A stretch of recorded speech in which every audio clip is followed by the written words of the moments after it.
Alors, salut tout le monde, bienvenue dans cette nouvelle vidéo. Aujourd'hui, on va faire un peu de cours de macro et d'économie internationale. Donc, c'est en fait cette vidéo que je vous propose aujourd'hui pour expliquer en fait à tous les traders de change, donc les traders Forex, quelle est l'implication réelle entre les États-Unis et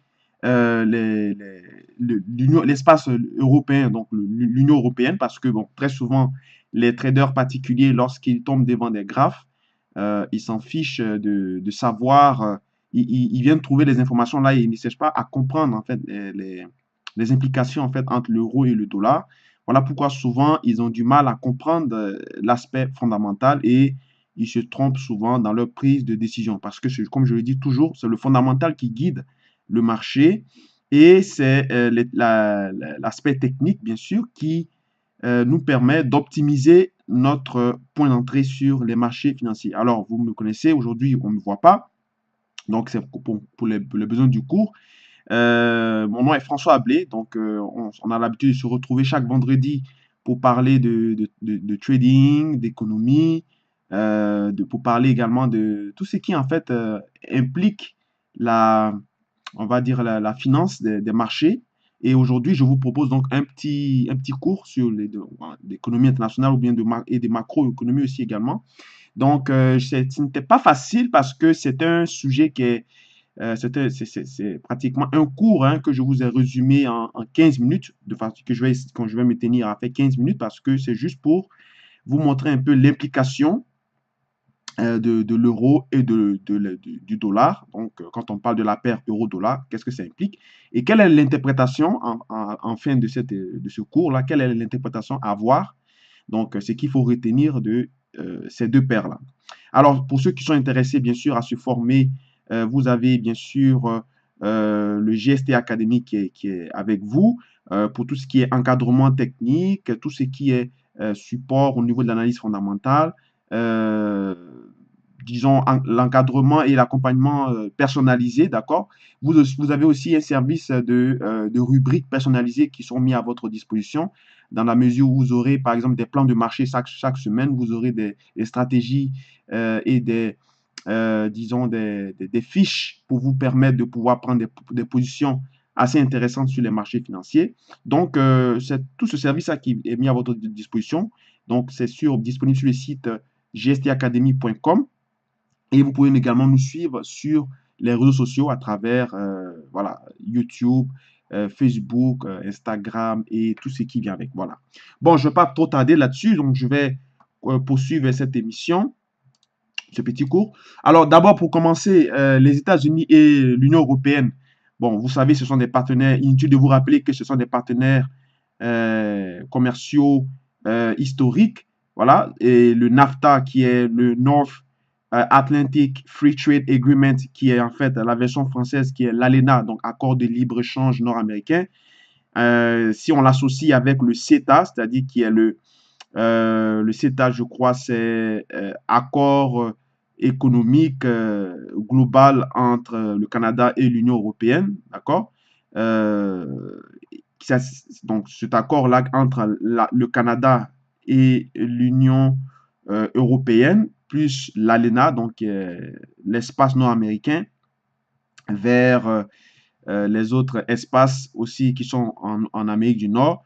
Ça donne donc ce qu'on appelle le TAFTA, donc le TTP, qui est le Transatlantic Trade and Investment Partnership. Donc, c'est un traité de partenariat commercial et d'investissement entre les États-Unis et l'Union européenne, d'accord?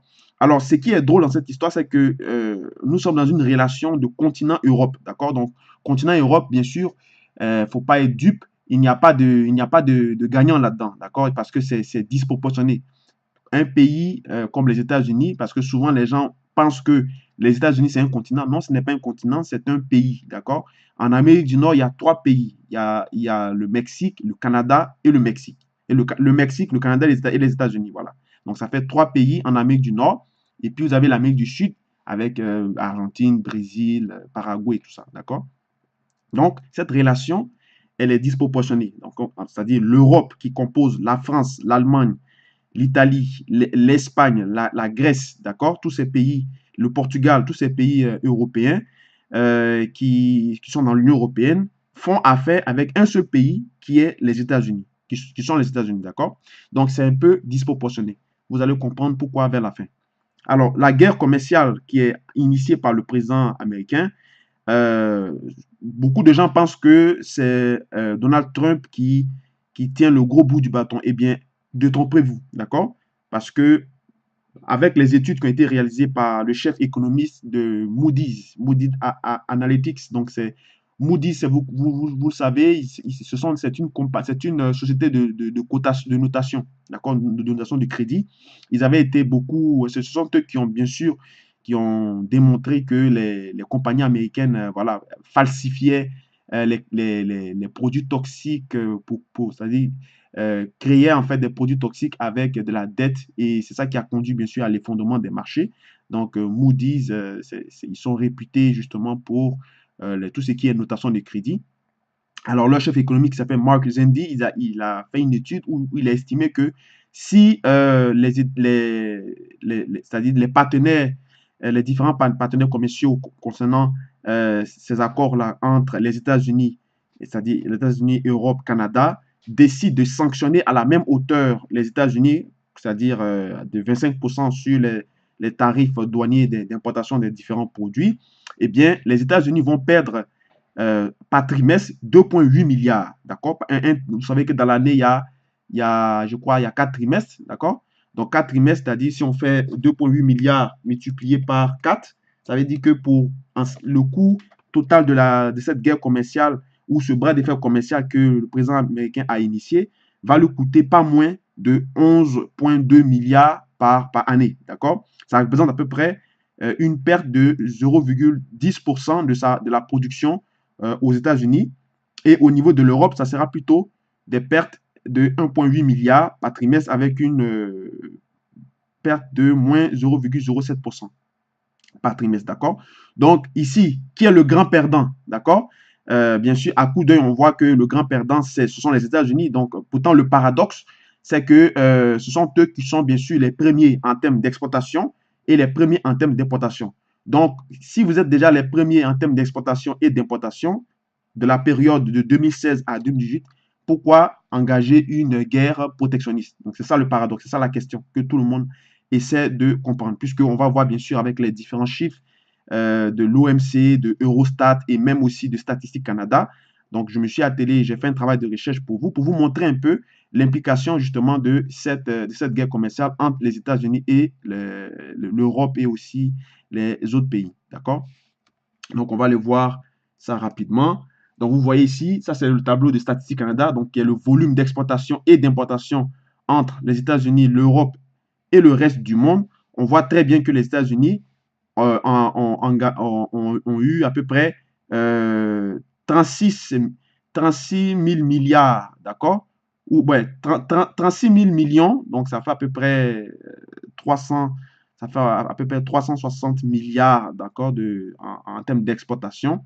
Et vous voyez que si vous faites le ratio entre le nombre total ici des États-Unis, c'est-à-dire dans 36 96 millions divisé par le ratio de tous les pays. Donc, vous allez voir la pondération des États-Unis justement dans l'espace économique mondial qui est en fait de 74,30%. D'accord? Donc, eux seuls représentent en termes de volume d'exploitation et d'importation dans le monde 74%. D'accord? Donc, ça veut dire que pratiquement trois quarts du volume d'exportation et d'importation en avril au niveau du commerce mondial, ce sont les États-Unis qui l'ont fait. D'accord?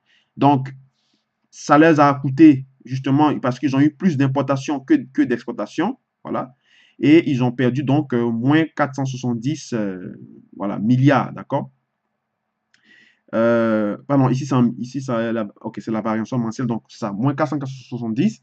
Et on voit bien que l'Union européenne arrive en troisième position. Et puis, ben, l'Union européenne, ça compose bien sûr, ils ont mis le Royaume-Uni. Bon, c'est un peu biaisé puisque on parle de Brexit, et puis le Royaume-Uni a son propre espace économique, mais ils ont mis quand même le Royaume-Uni, l'Allemagne et la France, parce qu'ils ils estiment que ce sont les trois plus grosses mastodontes européennes, d'accord?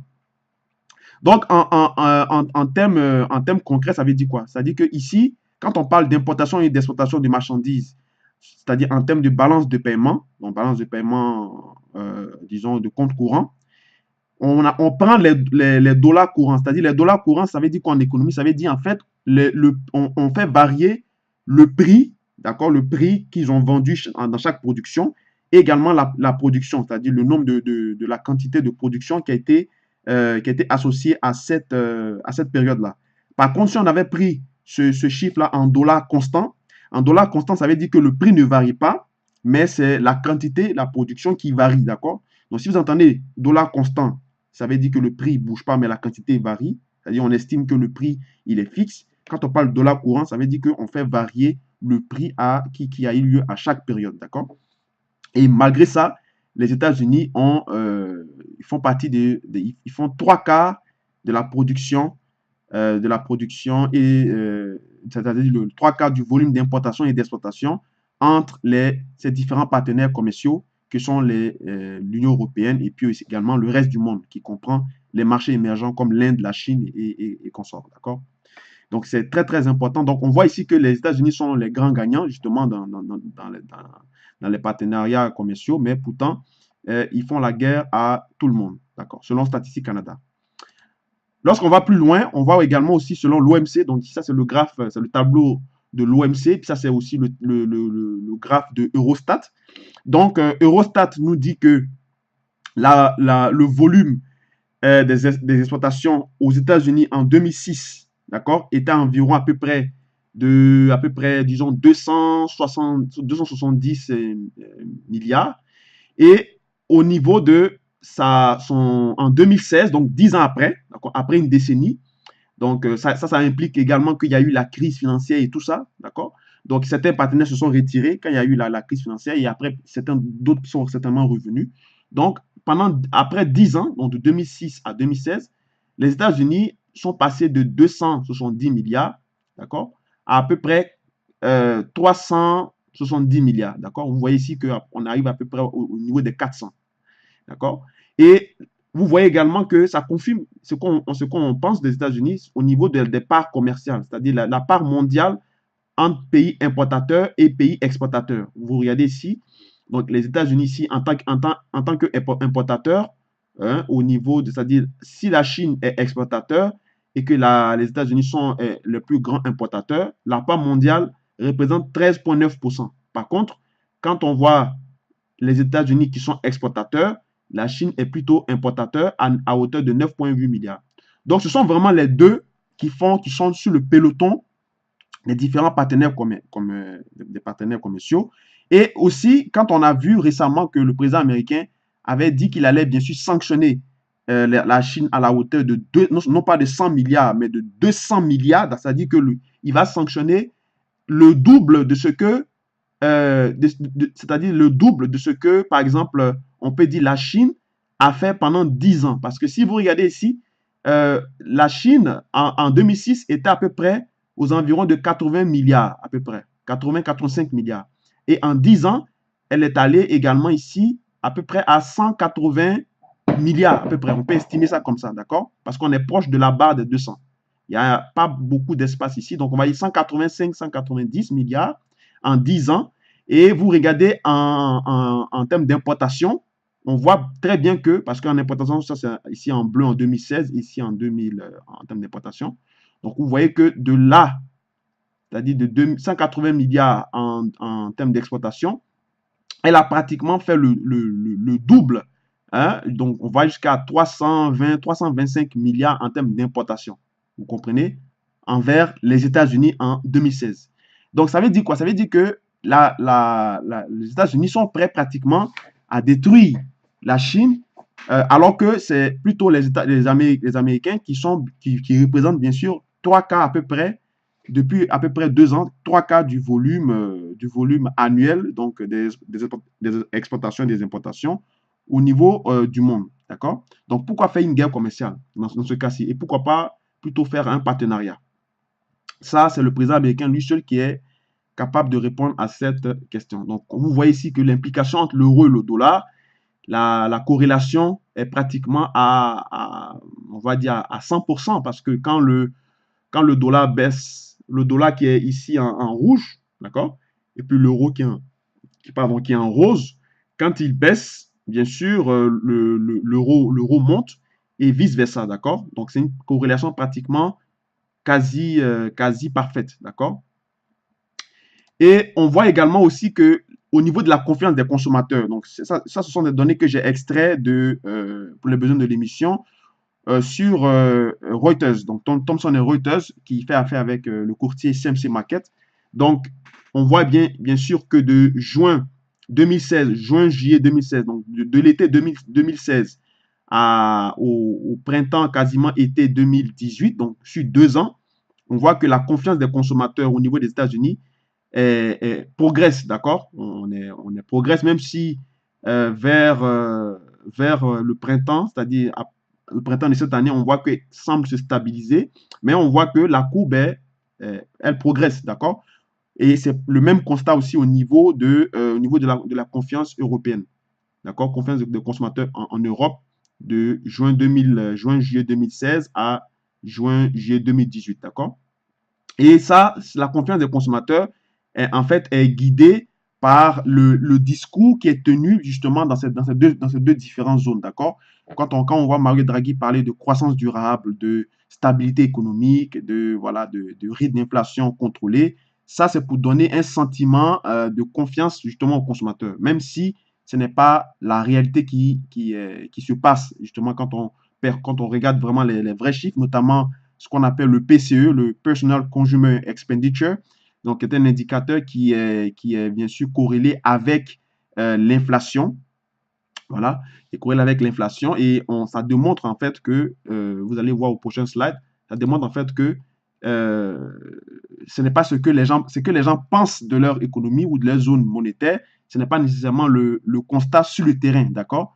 Et les gens ne sont pas plus riches que ça, malgré qu'ils ont confiance en leur économie. C'est ce que ça veut dire tout simplement. Donc on voit ici que l'indice des prix à la consommation au niveau de l'Europe, de 2016, de juin-juillet 2016 à mai-juin 2018, certes, il a monté, mais on va dire depuis mars 2017 à mars, on va dire mars 2018, donc depuis la courte période, donc 1 an, on voit que l'indice des prix à la consommation se stabilise entre des niveaux de 1,25 et de 2,2%, d'accord? C'est comme une fourchette. Au niveau des États-Unis, c'est pareil. Il est pratiquement en range depuis à peu près depuis 2016, hein, depuis l'été 2016 ou 2016 jusqu'à maintenant. Donc, on voit qu'il est entre des niveaux de 0,5, il est entre 0,05 à 0,5%. D'accord? Et si on se livre à un petit calcul, au niveau de l'interprétation macroéconomique, qu'est-ce que ça veut dire? Ça veut dire quand on a une variation, donc un delta de l'IPC en Europe sur l'IPC américaine, puisque on prend les zones où il y a le plus, c'est-à-dire où il y a le plus de variations. Donc, on prend ce qui a eu donc le plus grand nombre en finale moins le plus petit nombre au début, d'accord, pour voir justement la variation. Donc, la formule justement d'un simple calcul de variation ou de delta. On voit que ça donne 1,66%, d'accord? Et la variation empirique, donc la variance empirique, ça veut dire que c'est l'écart type historique de l'IPC parmi les indicateurs macroéconomiques sur 50 ans, il est de 0,10%. Donc ça, ce chiffre, je l'ai calculé justement quand j'étais en salle de marché sur Bloomberg. Donc, j'ai fait un tableau de tous ces chiffres-là qui sont en fait inclus dans votre formation sur la formation de GTP. Vous aurez un tableau où vous aurez toutes les variances empiriques de tous les indicateurs macroéconomiques, notamment le NFP, IPC, PCE et tout ça. D'accord? C'est inclus dans la formation. Donc, la variation empirique est de 0,10% de l'IPC sur 50 ans. D'accord? Le poids ou l'impact de l'IPC, donc on veut savoir quel est en fait l'impact probable d'une inflation en Europe aux États-Unis versus en Europe, d'accord, ou vice-versa. Alors, c'est pour faire ce calcul, on fait juste un ratio, d'accord, donc pour voir si on fait varier, par exemple, l'IPC en Europe, quelle sera la répercussion sur l'IPC dans la zone américaine, d'accord, dans la zone des États-Unis. Et ça donne donc 6%, donc 6,24%, donc ça donne 6%. Ça veut dire que, autrement dit, une variation brusque d'une unité de base, donc l'IPC qui est toujours en unité de base de 100, qu'on appelle souvent BP. BP, c'est basis point, d'accord, en anglais. Donc, de l'inflation américaine au-delà de sa moyenne historique, qui est de 0,10%, ça va affecter à court terme le rythme de l'inflation européenne de 6% sur 2 ans. Parce qu'on a pris la période, rappelez-vous, de juillet 2016 à maintenant, à juillet 2018, d'accord? Donc, si on a, par exemple, un choc inflationniste au niveau de l'Europe ou au niveau des États-Unis, ça va donc amener une variation de 3% sur les prochains, on extrapole, donc sur les prochaines années à venir, ça sera un impact de 3% par an sur la paire euro-USD, d'accord? Et ça, voilà pourquoi en fait, quand on a deux grandes banques centrales comme les États-Unis et donc la Fed et l'Union européenne, vous savez ce qu'on appelle souvent les atterrissages en douceur, c'est-à-dire que quand on quitte d'un cycle à un autre, on ne passe pas d'un cycle haussier à un cycle baissier. Il y a toujours une période justement de stagnation, d'accord, une période où, comme on dit dans le jargon trading, où on est flat. Après, maintenant, on redécolle dans un nouveau cycle, d'accord. Et cette période, en général, ça peut prendre à peu près 3 à 4 ans. C'est une période de carence, en fait, d'ajustement. Et on le voit bien sûr au niveau de la Fed qui avait commencé, qui était dans un cycle on va dire, de politique accommodante depuis 2008 jusqu'à 2014, où elle a mis fin officiellement à sa politique ultra accommodante. Et elle est rentrée en phase de stagnation, en phase de, justement, de flat, donc de 2014 à 2018, où là maintenant, elle est rentrée officiellement à court terme, en tout cas à très court terme, dans un cycle de politique monétaire agressive ou restrictive, d'accord, avec des augmentations de hausse des taux et consorts. Mais par contre, si elle avait commencé directement à faire une politique restrictive en 2014-2015, l'impact sera bien sûr à peu près de 6% sur les 2 ans qui allaient venir au niveau de ces partenaires commerciaux que sont les États-Unis, l'Europe et puis le reste des pays. D'accord? Parce que, comme on l'a vu, quand le dollar baisse, l'euro monte, et quand l'euro monte, le dollar baisse. Donc, c'est vice-versa, puisque ce sont les deux grands partenaires économiques. D'accord? Donc, c'était pour vous donner donc cette interprétation pour que vous sachiez quelle est l'implication justement de l'euro dans le dollar. Voilà. Alors, la conclusion, c'est qu'il faut retenir, c'est quoi?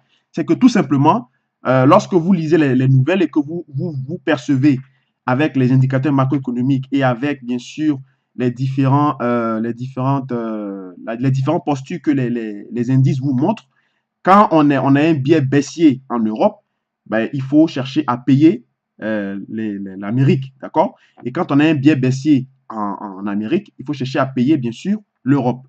Au niveau des marchés des devises, ça fonctionne de cette façon. Et même au niveau aussi des marchés, actions, c'est plutôt, disons, dans une posture de croissance mondiale. Donc, c'est-à-dire que quand les marchés européens ou les actions européennes, disons, sont en demi-teinte, aux États-Unis, on progresse quand même parce que c'est comme la locomotive, d'accord? C'est-à-dire que quand, par exemple, les Américains font des performances annuelles sur les actions, sur le marché actions de 10%, en Europe, c'est-à-dire concernant le DAX, concernant le CAC 40, on perd aux alentours de 6 à 7%. C'est-à-dire que la croissance ne se fait pas du même rythme en Europe qu'aux États-Unis au niveau des actions, mais au niveau des devises, du taux de change, c'est plutôt l'inverse qui se passe, d'accord? Et ça, on le voit très bien parce que les indices sont corrélés inversement avec le marché action, d'accord? Donc, quand les indices au niveau de l'Europe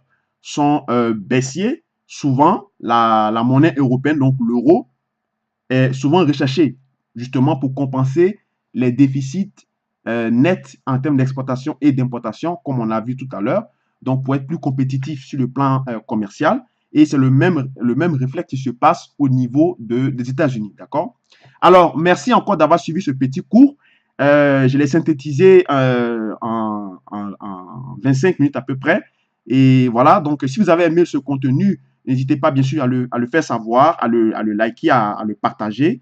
Et puis également, on se retrouve dans les prochaines émissions, notamment le lundi. Alors, c'était François Ablé, donc du GTA Canada. Portez-vous bien et on se retrouve dans les prochains jours. Il est présentement 9h40. Merci, au revoir.